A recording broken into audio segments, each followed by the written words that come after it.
Tanghalian na, tikman ang mga masasarap, katakam-takam at nakakabusog na talakayan ukol sa ating mayamang pananampalataya. Halina't magsalo-salo tayo sa Kwentuhang Katoliko. Magandang tanghali po sa ating mga ginigiliw na tagapakinig. Ngayong araw ng Miyerkules, it's Wednesday, midweek na po at nako, yung mga nagka-countdown para sa New Year, I think nagsisimula na ngayon. At yung mga torotot sa labas. Tanghaling tapat. Dinig na dinig ko. Ako po si Karen para po sa Kwentuhang Katoliko dito sa 91.9 Right FM, ang ating Archdiocesan Radio Station. At ito na po si Shirley. Magandang tanghali po sa inyong lahat. Isa pong mapagpalang pananghalian sa lahat ng mga tagapakinig natin ngayong araw na to. Muli, Sister Tess David, ang inyong kakwentuhan sa ere. At ito naman po si Among Jean, isa din sa inyong mga kakwentuhan sa araw na ito. Yes, sa mga tumutorotot yan, no? Mga, ba't naman kasi torotot yung napansin mo, no? Ang dami, pahaba, may mahahaba, may mga maiksi. Yeah. Pero hindi, alam mo, paglabas ko sa katedral kanina, doon sa Bakuran, hindi torotot yung napakarami doon. Ano pong nakabunga, Damong? Ay, nako, mga deadly weapons. Ay, deadly weapons. As in? Paputok. Ang dami. Ang lalaki pa ng mga signs, so, no smoking, Ay, no grabe. testing, no fire. Tapos sabi nyo nilagay dito sa harap. Ganyan pala kadelikado yan. Grabe naman. Tapos dadalhin nyo sa luogo publiko, nakabilad pa sa araw. Ano? Sa bagay, no? Delikado talaga. Torotot na lang. Safe pa. Kayo, magpapaputok ba ngayon?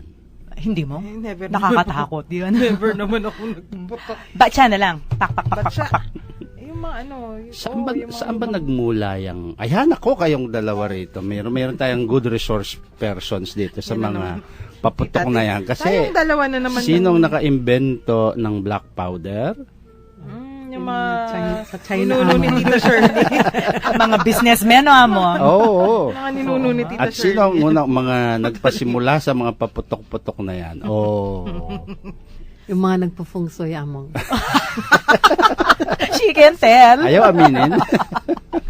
Kasi yung mga Oo nga. Hindi, mga nakauga yan non-practicing yung talaga, mga no, nandito sa yung practice, no? Oo. Ano naman kasi daw yan? Is it really Chinese? Or it's something Oriental, ano? Oriental siya. Opo. Kasi, di ba para sa kanila, driving away the bad spirits. Yes. Pagkakaingay, no? Yung pang drive away ng bad Pag-iingay. spirits pag Katoliko Insenso. ka. Insenso, asin at tubig eh. At Oo oil, di ba? Yung Actually, sa totoo lang, ang ingay ang pag-iingay talaga is one way of driving out. Hindi lang spirit siguro, inelevate na lang sa spirits. Mga animals, di ba pag hunting, no? Nako, nakita ko yung mga Malaysians, pag ang mga Indians, pag hinahunting ang, ano kasi yung pangalan ni The Great Rama, the tiger, no? Ang tawag ng mga Indonesians, the Malay word for tiger, you know, is harimau. Take it. Very Saan similar galing to the halimaw? Tagalog halimaw. Ngayon, beast, siguro. Yes, the beast. And they call him the beast of the jungle. They make noise. Talaga mag-iingay sila. They comb the savannah. Lalabas, aalis talaga sila. Aalis. Di ba in ano yan, in the Americas, kung saan maraming wolves, di ba? Ginagamit nila fire. So, it's the same. Kaya pala may campfire overnight. Kasi sa mga campsites, para hindi sila puntahan ng mga animals. Yung ingay talaga yan, drives out. Alam mo yung kaibigan kong EMDC, kinukwento niya na yung biyenan niya, na napakaingay. Yan na naman. Kaya sabi ko, ba't ka nandito, ba't ka napasyal? Lumayas po ako sa bahay mo na, Father. Bakit? Ang ingay po ng biyenan ko. Aba, malayong punta ng bad Kaya spirit. naabuang ako. Sabi bad spirit siya. Sabi ko sa di bumili ka ng paputok. No, ikaw naman, pag mag-iingay siya, kailangan mas maingay ka. Kung magpaputok ka ng malakas. Walang hihigit sa biyenan, among pagdating sa ingayan. Ala, ayan. Yung biyanan mo, baka nakikinig. Ay, no. Love na love kong mga biyenan ko, of course. Ayan, sana naman umabot yung ating Ayan, napunta kasi kwentuhan. dahil nga New Year. Oo, napag-usapan kasi Natanong natin natin mga paputok yung mga nagpapaputok. Usapan natin kahapon, pumuputok din eh. Very hot issue. Very hot. Hot issue. Tapos ngayon, dadagdagan nyo pa. Hindi tayo matatapos. Pero napakagandang Mapuputokan talakayin. tayo. Oo. Napakagandang talakayin para naman maging aware tayong lahat. Ay, yun naman ang sense ng kwentuhang Katoliko, no? Oo. Pag-uusapan, pagkukwentuhan, harimuan, Ari- may So, yung... Aring one, may matututuhan pa rin po Oo. tayong marami. Oo naman. Mm-mm. Yung mga nakikinig daw sa atin, pag tanghaling tapat yun, natatawa talaga. Sabi, mga sanipan, mga baknal, kay katamong pipagkwentuhan. Pero, eto yung ating kwentuhan kahapon, kailangan nating ituloy kasi bitin na bitin at hindi pwedeng ganun yung kwentuhang Katoliko, di ba? Oh, dapat tinatapos. Kapag nag-umpisa tayo, nagbukas, kailangan isasara ni Amo. Yes. Si Among talaga yun. Of Oo. course. Yung kwentuhan natin kahapon, ukol sa katawan ni Kristo pa rin. Christmas episode tayo, yung mga Yes. episodes na to hanggang first week of January. Christmas episodes pa rin. Kasi syempre sabi nga natin, yung Pasko hanggang sa January 10 para sa atin. Oh, yes. At yung kwentuhan, ano nga ba yung Pasko? Yung pagkakatawang tao ni Kristo. At kapag katawan ni Kristo, ayan, dyan umiinit yung ating Oo, yung talakayan natin. balitaktakan. Oo. Eucharistic body. Yan. Pati yung listeners natin walang humpay sa pagtatanong. Di ba, Tita Shirley, yung inyong cellphone, muntik nang masunog kahapon. Buti na take down notes ni Tita yung mga tanong kahapon. Yung sa akin nga, na may reserve. pahabol pa sa private cellphone ko. Asus. Nasaan? Talaga naman.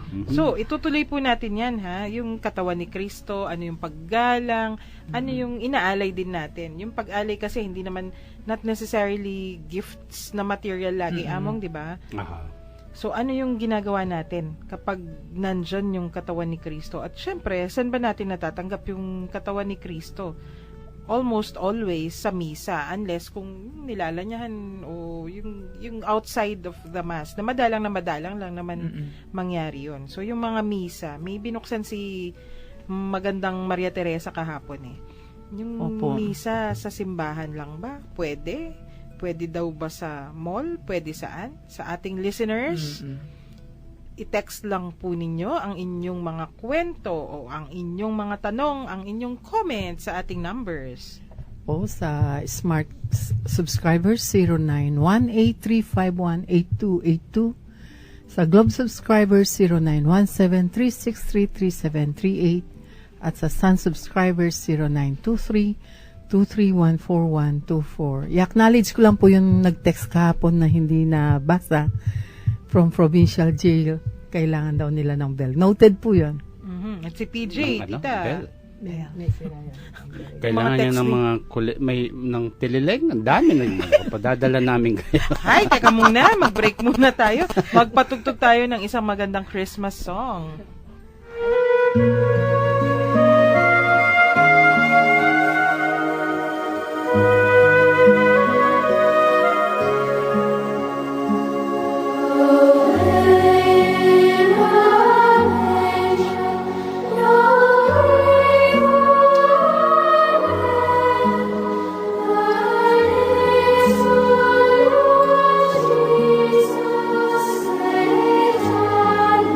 Sweet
Nagbabalik po ang Kwentuhang Katoliko, of course, dito pa rin sa 91.9 Bright FM. At yan, si Among Jean ay umiinit na. Painit ng painit ang discussion.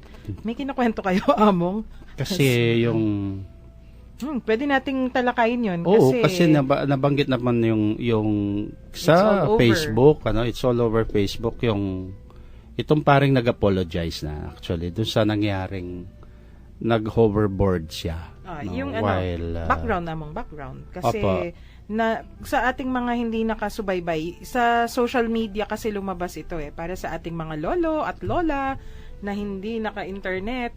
Yung nangyari po, may isang pare pagkatapos niyang magmisa pero hindi pa nag-final blessing, Inawitan sumakay niya. siya sa isang hoverboard. Ano nga ba yung hoverboard? Paano i-explain?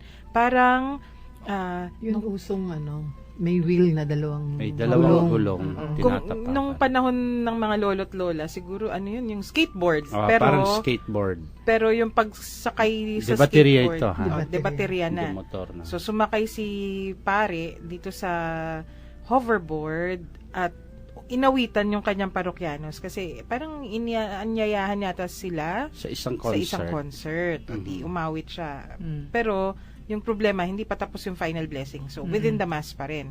O di, pinost yung video sa internet, sa mga social media networks. May mga natuwa, pero marami din Hindi Yes. natuwa. hindi natuwa. So, nag-react yung mga tao, naging viral na tinutuligsa yung nangyari. So, yung diocese nitong si Padre, yung Diocese of San Pablo, Laguna. Taga Binyang yung pare, sa parish ng Binyang. naglabas po ng statement. Ayan, ang kukwento ni Among Jean. Opo. Kasi po yung sa mga hindi nakakaalam po sa mga kasising edad nila Karen, nila si Shirley na hindi alam kung ano yung hoverboard ay para pong nakatungtong ka sa ere, ilalakad ka niya.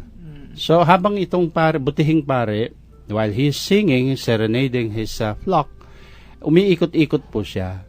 So, parang yung makita ang style pa nga, sabi ko nga, parang white lady na lumulutang na gumagalaw among the people. No? Maganda pong, actually, kung panonoorin mo, visual, ako nga, na-amuse ako Kasi, sabi ko, white father, hindi siya white lady. No? White Father. But, katulad po ng sinabi ni, mayroong natuwa, mayroon ding hindi natuwa. Dahil nga, ang sabi, it should not be done within the context of the Mass. Kasi po, nakabihis pa naman siya ng pangmisa.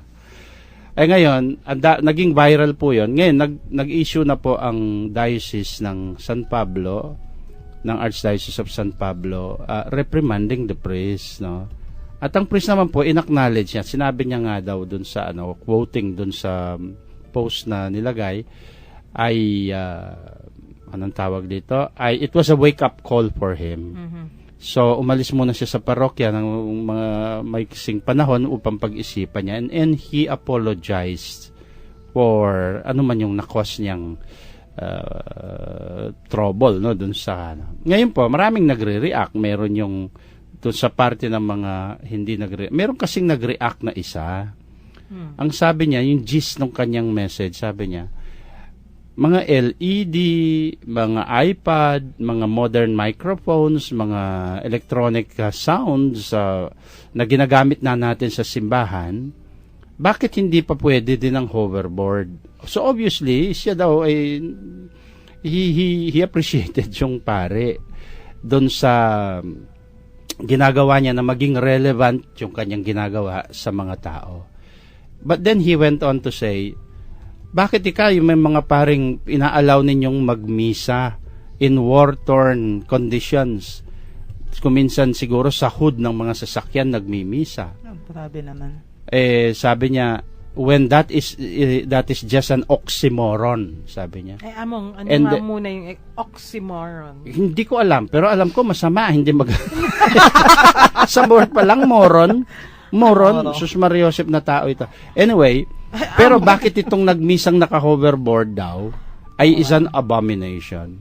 Alam mo, kaya ako nag-react, yung binabanggit niyang nagmimisa sa hood, ito yung mga war-torn, during the war, ito yung mga pictures ng mga army chaplains na pinagmimisa yung mga sundalo sa ano yan, sa battlefront. Yes. Opo. Yung, di ba, kaya tayo may Catholic chaplains, mga paring Oo. pinapadala. And this kasama was yung mga during the sundalo. time ng pre-Vatican yan, no? Yung misa pang ng daming sinusuot ng ad orientem na kung tawagin. Basta may dala silang bato ng sacred stone. Nagmimisa talaga yan kung minsan sa isang tent, kung minsan patungan lang ng bakod na nagiba, ano? Kung minsan sa hood Basta ng mga jeep, o kung mga saan- tangke, kung saan sila pwede, ad orientem. The situation is different. Iba yun talaga. Pero, tingnan mo in the midst of a war, ito yung isang pare trying to be true to his mission na ibinibigay niya very abnormal and dangerous situation. And yet, with kagalangan pang gagawin niya. Sandali po, Among. Magbibihis siya ng todo dun sa kanyang, dun the way the mass should be celebrated during that time. Kahit wag na nating ilayo yung panahon. Di ba nung nagkabagyo sa Yolanda? Yes. Nakita natin yung mga pari na nagmimisa doon. Ano yun, nakataas, naka-alba pa rin. Pero Oo. Dito lang sa atin, di ba? Baha. Baha. Chapel. Nagmimisa sila. Kasi wala namang iba. Hmm. Itong si Father Hoverboard, yung sa nangyari, normal lang. Sa simbahan siya ng mahusay, walang tubig, walang gera, walang ISIS. Tapos tatawagin nung oxymoron daw yung paring nagmimisa na. oxymoron yung ibig sabihin nun kasi Ibig parang sabihin it cancels each other out. Oo. Ano yun figure of speech yung oxymoron. Right, I know. So, hindi tao yun na mo. Talaga. Sabi ko nga, ito, ano ba ito? I have nothing. Well, ako, personally, bahala yung pare doon. Pero may mga certain things that we are not really supposed to do. And let's admit that, no? Pero, hindi ko maano talaga yung tinawag niyang moximoron yung paring nagmimisang sinusugal yung buhay niya. Maski na may naka-battle boots din siya, pero makita mo sinusuot niya yung alba Opo. niya. Hindi siya hindi yung katulad ngayon na wala namang gera. Yes. May mga nagmimisang nakapolo lang sila, magmimisa. Yan ang mga habulin nyo. Siguro depende po sa tawag ng pagkakataon o sitwasyon. Oo. Right. Ay, di And ba? you have no reason para gawin mong ano. Si Father Manny Contreras, di ba, kinukwento na nung baha daw talaga Right, siya sa right. Pandaba. Sabi niya, Right. nagmisa ako naka-shorts, pero huy naka-alba ako, Yeah. kasi lumusong Oo. siya Alangan nga Right, naman right. mag-slack siya na lumulusong. Oto, Pero, biniro ko siya, sabi ko, sa susunod, kung may malanging lugal, doon naman kayo. walang malanging lugal. Among Kandaba, saan yung malanging lugal doon? Naghanap ka ng bahay na mataas. Water world din kasi dun Water world doon. So baka mahulog Yung sa... hostel. Nga lang ang Oo, kaya mahulog. Hindi lang yun. delikado. Yung sound system niya, Ay, yung mahulog. sound Ay, system naku, talaga. kuryente kayo. Manginginig ka sa Sige, kuryente. tostado. Oo nga. Hindi. Nakukuryente sila. But So, of iba course, yeah. yung... Iba yung situation. yes. Iba yung sitwasyon. Ito, si Eliel nag-text, sabi niya, I tried that rechargeable hoverboard, but I fell, getting a hard time balancing myself. All I've got are bruises. Nako, Eliel, paturo ka dun sa pare. Hindi, magaling siya. Depende naman siguro sa mga may hilig sa mga ganitong klaseng mga gadget. Hindi basta-basta naka-in, gagayahin nating lahat. So, iyon. So, isang talakayan yun, no? Kapag misa, full respect. Kahit Yes. anong mangyari.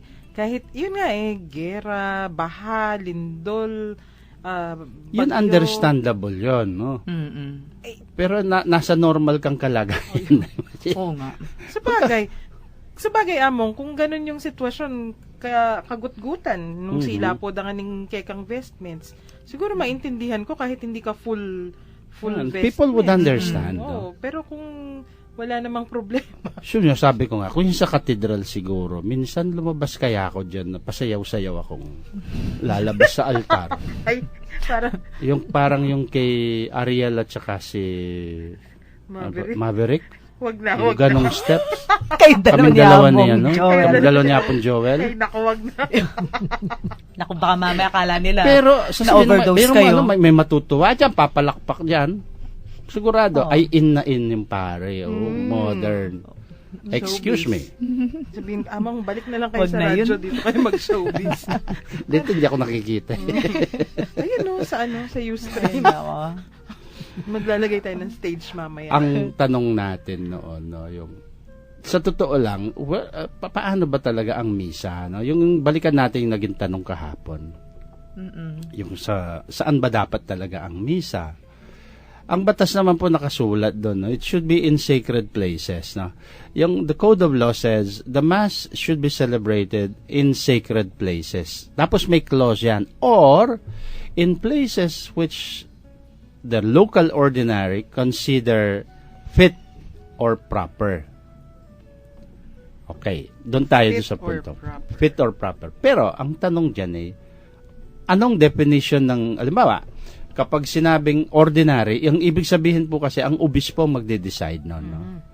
So, dito sa Pampanga, the Archbishop will define ano yung fitting place of worship kung tawagin. Kailangan alam din natin, no? Kasi yung sinasabi lang ng batas, the general norm is fit and proper. It leaves it to the bishops, to the local ordinary, to interpret. Ano ang fitting para sa Pampanga, halimbawa? Okay. So, Among, ibig po ninyong sabihin, may patakaran, pero depende yan sa ating obispo. Tayo, Yes. as Oo. obispo, Oo. Oo. kung paano yung pag-interpret doon sa aangkop sa sitwasyon Yes. kung nasan tayo. Kasi yung ang sacred place na sinabi sa sacred places or as circumstances would dictate, in fitting places considered by the local ordinary. So pero yung sacred place, definite na yun kung ano simbahan niya. Simbahan. Places that have Chapels. been consecrated. Kaya sementeryo pwede kang magmisa. Mga chapels pwede kang magmisa. Mga simbahan, mga private oratories. Yan kasi ang mga consecrated places, no? Other than that, wala na. Ngayon, labas doon, magdidetermine ngayon ng obispo saan ang fitting place. At ano naman ang ibig sabihin ng fitting place? Yun po ang susunod na dapat nating malaman. Ano nga po ba yung fitting place, Among? Aywan ko. Kasi that has to be defined by the local ordinary. Yun nga Ngayon, po, kabi-kabilaan ng mga masses. No? Hindi lang dito sa atin. May nagmimisa sa daan, may nagmimisa sa mga street masses na kung tawagin, no? May nagmimisa sa mga baay-baay. Iba. At Among, paano yun? Kasi may areas na, kunyari, depende, di ba? Street masses, I think, kung may pahintulot naman, o kung may inaanyayahan, kayo mismo yung nagkwento nun, di ba? Kung kunwari may isang area na yung mga tao hindi nagsisimba, At wala silang simbahan talaga doon sa lugar. No? parang paanyaya Pag natuto na silang magsimba, papasok muna sila sa simbahan. Pero alam mo, wala yan doon sa batas. It should be the local ordinary who's going to tell us. Hindi ang pare. We cannot determine. Okay. Hindi kami. Local paano yun? ordinary. So, hihingi ka ng permiso. O kaya, at least, may understanding na kayo na sinabi na ng obispo. Sige, sa mga ganitong circumstances. O kaya nga, totoo yun, may permission ka. Kung hindi ka sigurado, you have to go and seek the permission of the bishop. Among, atimpong manyawad misa, o nenghela po makasimbaw lingaldo domingo.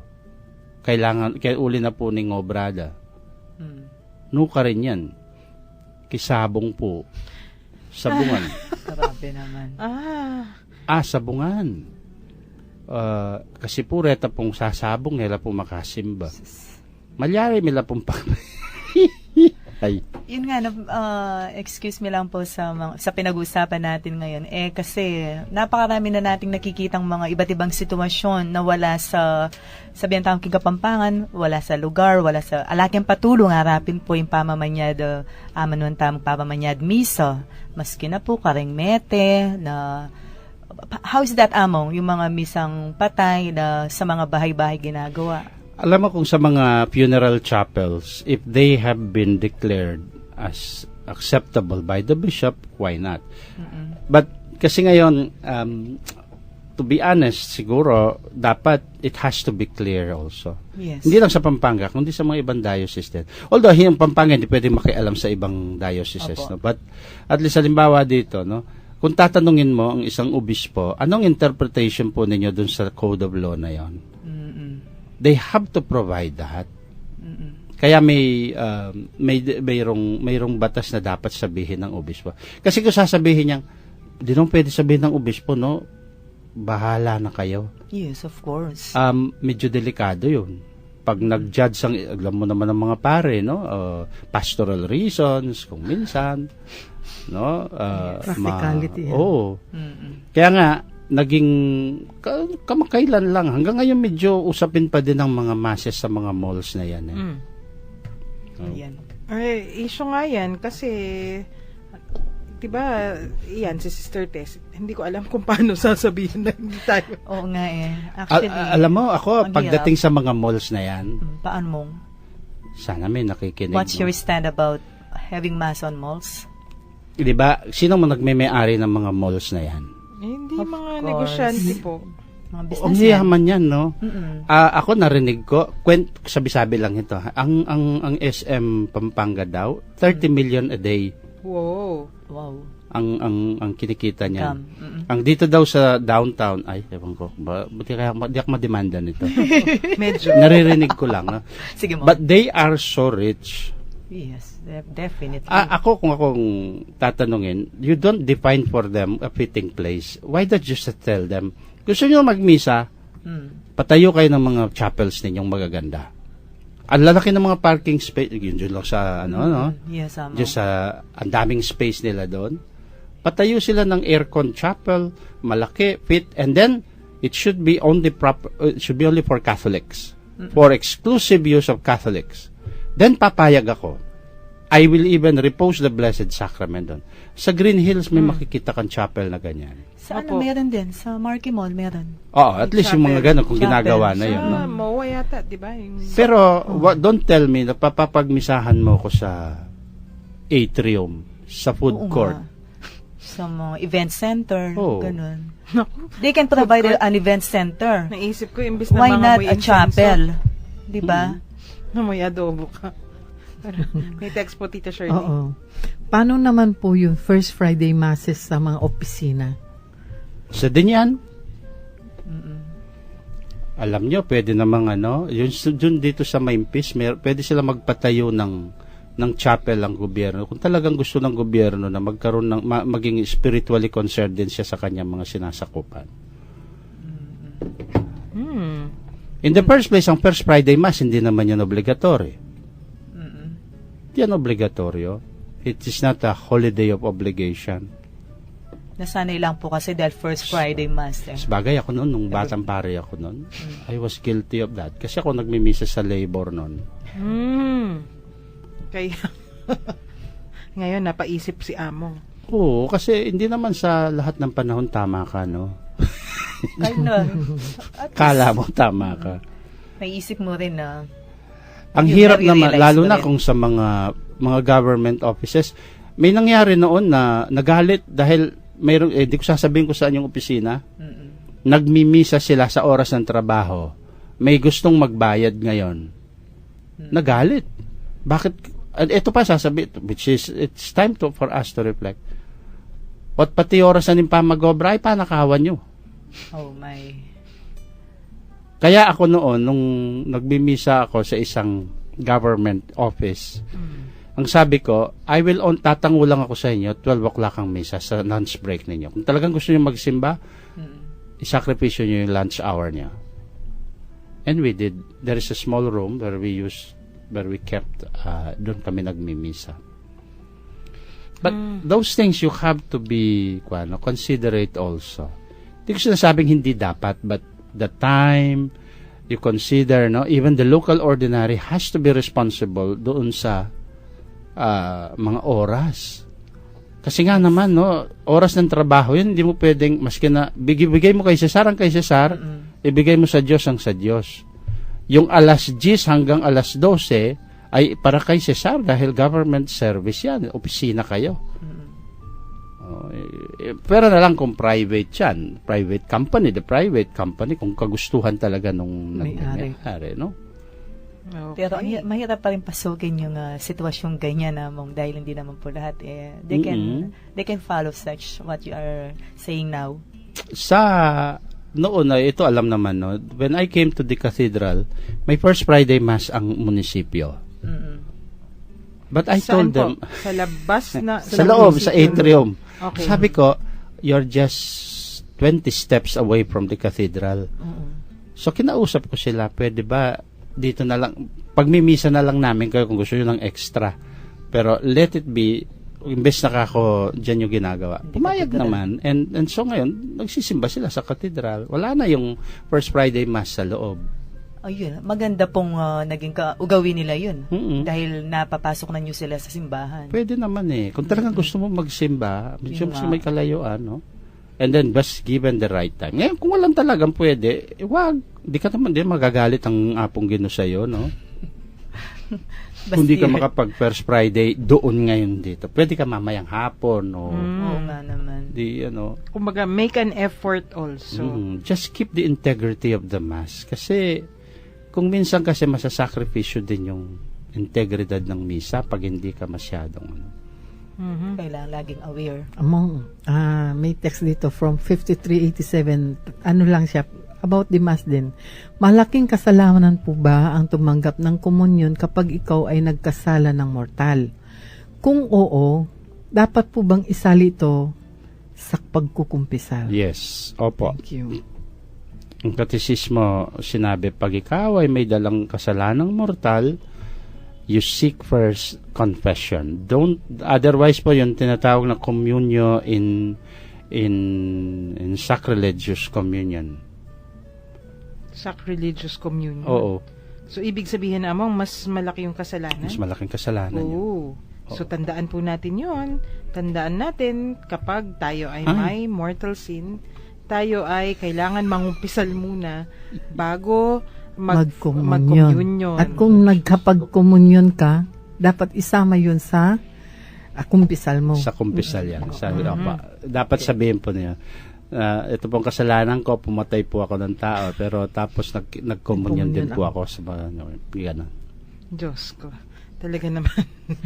Pero, yung ating kwentuhan kahapon, linawin lang natin, no? Tayo po ba dito sa Archdiocese Among Jean, may policy na po ba tayo o may kasunduan ang ating mga pare kung may misa ba o wala sa mga malls? Medyo pinag-uusapan pa yan at pinag-usapan pero pinag-uusapan pa at issue pa. Magandang kumbidahin dito ang ating si Father Dines, ang chancellor, no? Kasi siya ang mas alam nila yan. Kung nasaan na po ang punto ng usapan. Yes, yung usapan na yun. Okay. So, in short, pinag-uusapan pero sa ngayon, wala pa pong official na patakaran. Ang hirap sabihin kasi official pahayag. patakaran kasi wala namang ako, sa natatandaan ko, wala pang communication. Pag sinabi mo kasing official, we have to have written instruments. Opo. Kasi, kung ako yung tatanungin, sa cathedral, may patakaran si Among Jean. Oo. Pero sa Archdiocese, wala pang official na patakaran talaga. So, ganun po ba yun, Among? Kung tayo ay tinatanong, kunwari, mga lectors, sa Archdiocese, wala pa talaga. Wala pa tayong masasabi na iisang patakaran. Right. Okay. So, hintayin po natin yan. We will wait for that at aabangan kung okay bang magsimba sa malls o binabawal na ba o paano nga ba. Pero for now, kung magsisimba man po tayo sa mall, ayusin naman natin. Meron din question pa yun sa mga eskwelahan, no? Matagal nang ginagawa yan. But you have to ensure, i-review mo uli. Hindi ko sinasabing hintuan na. Pero there are better ways of doing it. Then go for the better way, no? Kung malapit-lapit lang naman ng simbahan, tell the people to trek to the church. At syempre naman, Among, mas naman talaga yun. Yun yung the norm. Magsimba at tayo magsimba sa loob ng simbahan. And syempre, kung tayo nasa loob ng simbahan, ayusin naman natin yung ating pagbibihis, yung ating decorum. Ibig Right. sabihin, di ba, hindi pwedeng kikimot kang kikimot. Oo. Kailangan Participate ka dapat. May eskwelahan diyan na run by religious nuns eh. Mm.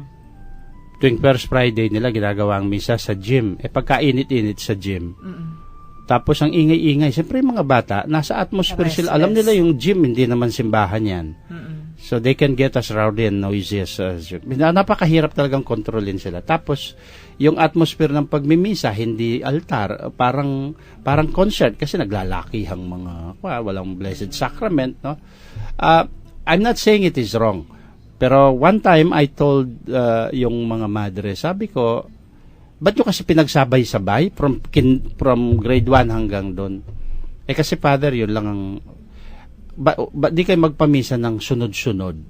Mhm. Siyempre pag sunod-sunod, kung 4 na misa, hindi 4 na stipend, siguro baka ayaw gumastos, no? So may kinukuha sa minsanan. Which is not good, sabi ko. Kung kaya ninyong gawing lati-latya nyo lang group, or ang laki ng compound ninyo, why don't you build a chapel? Para Mabuti pa magkasya yun. lahat. Oo. Para, Pwede. kaya, maski hindi kasya, yung magmimisa doon muna sa chapel. Doon kayo lahat. Tulad sa Assumption, no? Ang Chevalier School, meron din yung sariling chapel. Opo. No? Ang Holy Family sa Angeles, ang laki ng simbahang Maragol, pwede naman silang magmisa doon. Ewan ko kung nagmimisa din sila sa gymnasium nila. At kalakbangan niya mo yung Pisamban. No? Oh, pwede. If you want to Pwede teach children really the value of the Mass, the first thing you do is tell them where to celebrate the Mass. Better, no? Dapat pala yan yung ating New Year's resolution at Christmas New Year's resolution. Yeah. Maging maayos yung ating mga pagsisimba. At kung tayo administrators naman, subukan din nating ayusin na, i-put into order. At ngayon, dahil tayo magbe-break muna, i-text po muna ninyo yung inyong mga pahabol na mga messages at comments.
Nagbabalik po ang Kwentuhang Katoliko, of course, dito pa rin sa 91.9 Bright FM, ang ating Archdiocesan radio station.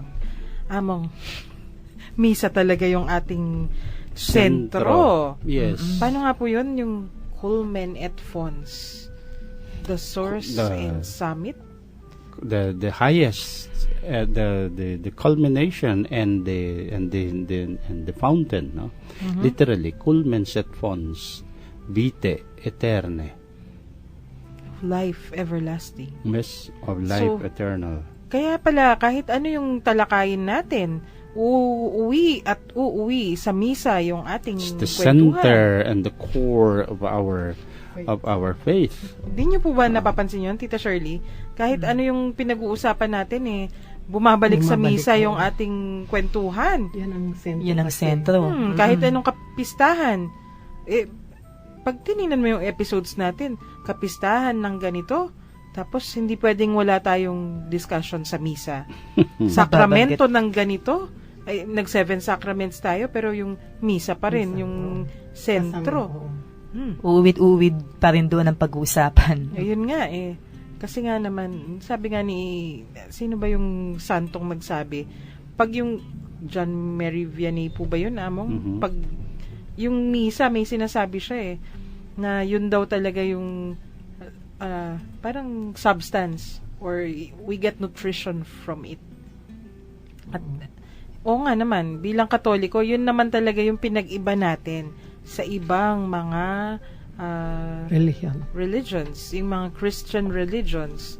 Of course, yung pagkilala din sa Santo Papa. Pero, sino nga ba itong nagsabi?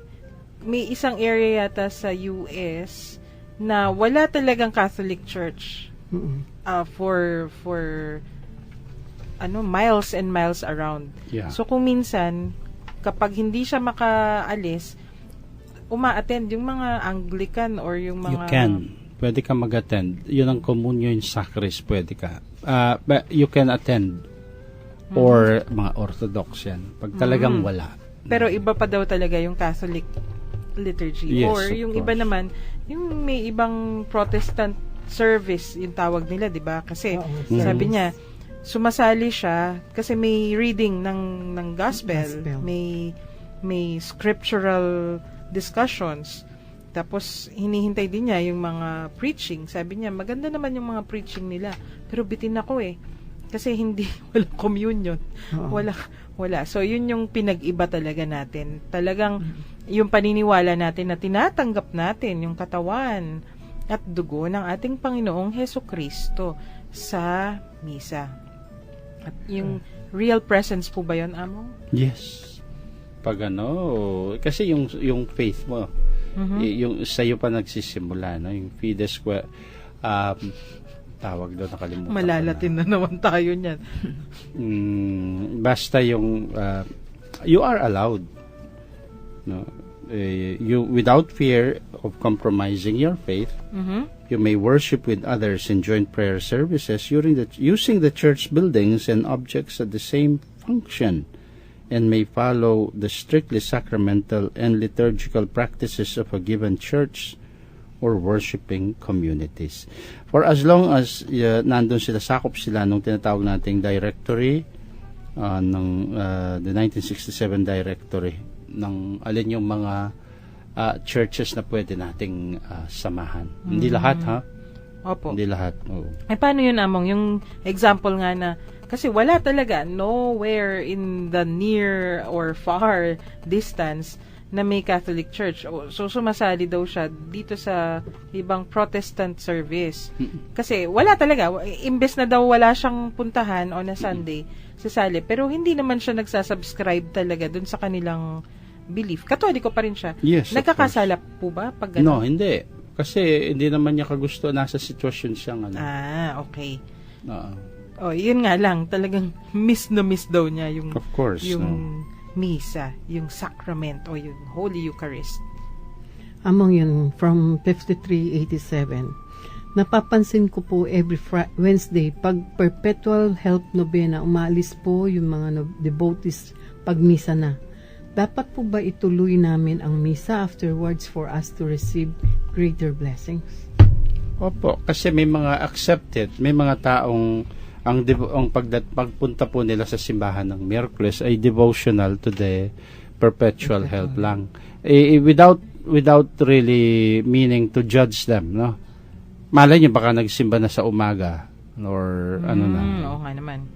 It's not obligatory. Although it is beautiful that after the novena, you may attend the mass. You can encourage people, but it's not sinful. Does not constitute a sin. No?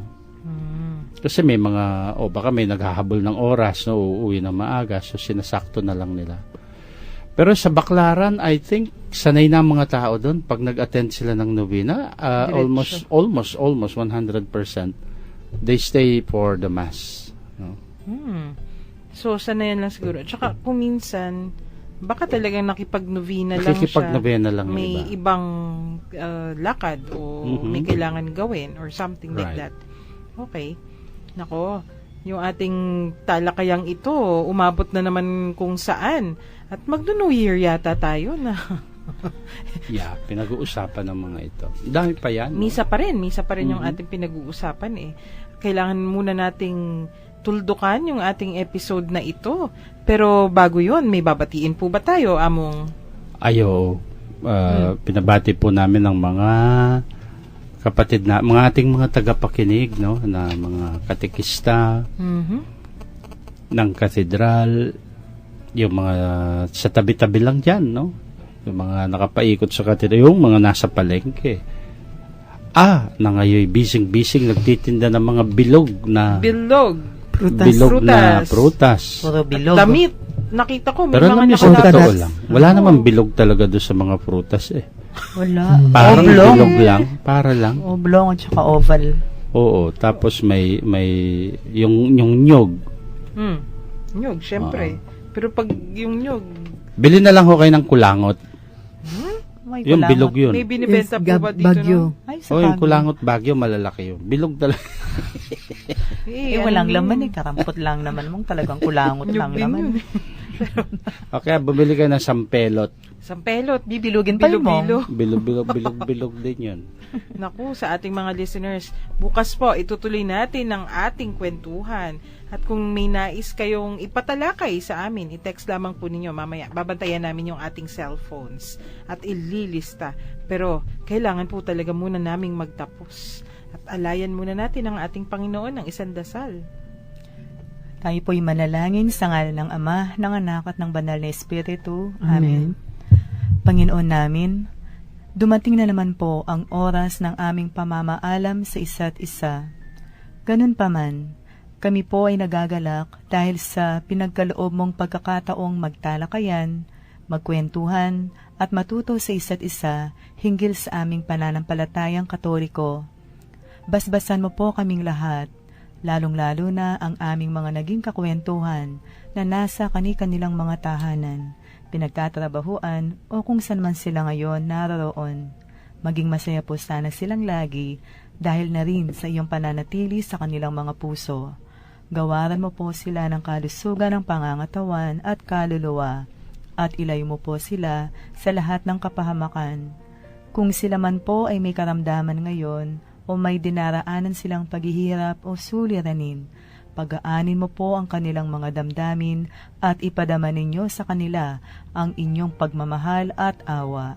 Iniluluhog po namin ito sa ngalan ng aming Panginoong Hesukristo, naghahari kasama mo at ng banal na Espiritu, ngayon at magpasawalang hanggan. Amen. Amen. Virgen de los Remedios, Ipanalangin mo Ipanalangin mo kami. Santo Cristo del Perdon, Kaawaan mo kami. At pagpalain nawa tayo ng makapangyarihang Diyos ng Ama, Anak at Espiritu Santo. Amen. Maraming salamat po sa pakikinig. Ito po si Shirley. God bless you and Happy New Year. Happy birthday po kay Sister Tess Bondok bukas. At belated happy birthday kay Sister Lani. Nag-blow out sila kanina. So, muli po, ang iyong kakwentuhan sa era, Sister Tess David. At ito naman po si Among Jean, bumabati sa inyo ng magandang tanghali pa rin ba? Opo. Okay. At greetings po kay MYMP. Sa ngalan po ng Commission on Catechesis ng Archdiocese of San Fernando, ito po ang Kwentuhang Katoliko sa 91.9 Bright FM. Ako po si Karen, nagpapaalam at nagpapasalamat sa araw na ito. Ating pagdiwang pag-ibig ng Diyos sa